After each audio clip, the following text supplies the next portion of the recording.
Fim de jogo em São Januário, empate Vasco da Gama 0, Atlético Paranaense 0 também, bom para o Atlético, permanece no G4, leva um pontinho aqui da colina, mas o torcedor que vê São Januário hoje esperava um pouco mais do Vasco da Gama. Esperava, Álvaro, talvez um pouco mais desse trabalho de renovação que o técnico Dorival Júnior vem conduzindo, fechando o primeiro turno. Hoje o Vasco fica numa faixa intermediária, né? 11ª posição. Mas até acima daquilo que o torcedor esperava no início do campeonato, né? O torcedor do Vasco começou o campeonato achando que o time era um candidato ao rebaixamento, né? E a situação foi melhorando durante o campeonato. O Vasco foi se rearrumando, mudou a comissão técnica, entraram alguns jogadores importantes e o time termina esse primeiro turno na 10ª colocação, uma pontuação até razoável, né? 24 pontos. Se mantiver esse aproveitamento no segundo turno, não corre qualquer tipo de risco. Ah, mas isso é muito pouco para o Vasco, realmente é muito pouco, né? O Vasco, pela grandeza que tem, é um time para entrar pensando sempre em lutar pelos primeiros lugares. Mas não fez por onde, né? Para você pensar em conquistar títulos, você tem que preparar o time antes do campeonato. Você tem que entrar no campeonato já com 90% do time pelo menos arrumado.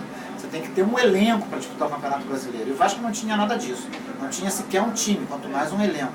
Hoje já tem. Hoje a situação já é melhor. Esse jogo com o Atlético Paranaense foi um bom jogo.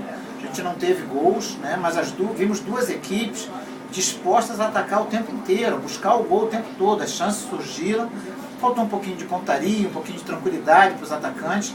E os goleiros também apareceram bem durante o jogo. O Vasco teve as suas oportunidades, nos pés do Marlone, que mais uma vez teve uma boa atuação, nos pés do André, nos pés do Willi, que é uma outra grata surpresa desse time do Vasco, e o Atlético Paranaense, que veio para o Rio com um time cheio de problemas, né, também teve as suas oportunidades. Aliás, a última chance do jogo foi uma arrancada do Marcelo sozinho, ele e o goleiro Diogo Silva. Ele tentou tocar por cobertura, mas errou o alvo, e a bola saiu à direita do gol do Vasco, calando, silenciando o São Januário. Foi um jogo bom.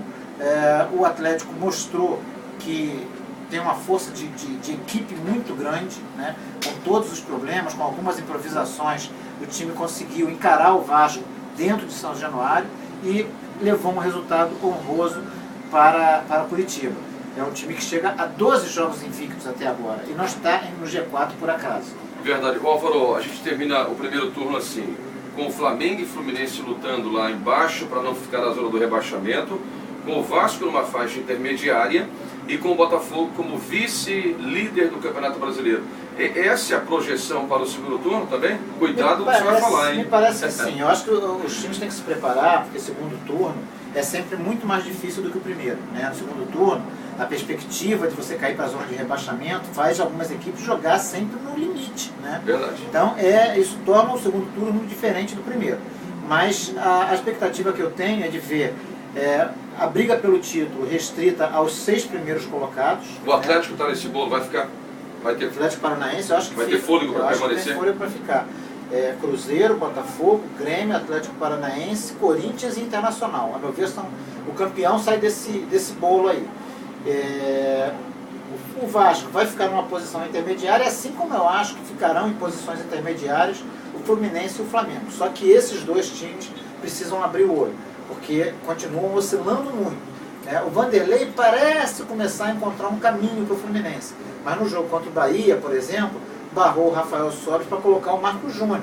Então isso mostra desconhecimento do elenco, né? Porque um técnico não pode deixar o Rafael Sobis num banco de reserva para colocar o Marcos Júnior. O Dorival Júnior hoje deixou o Rafael Vaz, que é o melhor zagueiro do Vasco, no banco de reservas para escalar Jomar e Cris. Também me parece uma temeridade. Continua escalando o Pedro Quem, deixando Daxo e Montoya no banco.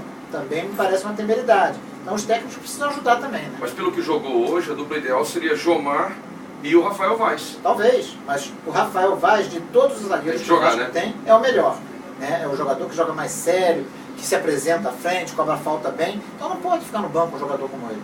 Só metade do Brasileirão, imagina o que vem pela frente. E vamos acompanhar aqui no Futebol da Rádio CBN. Um abraço e até a próxima.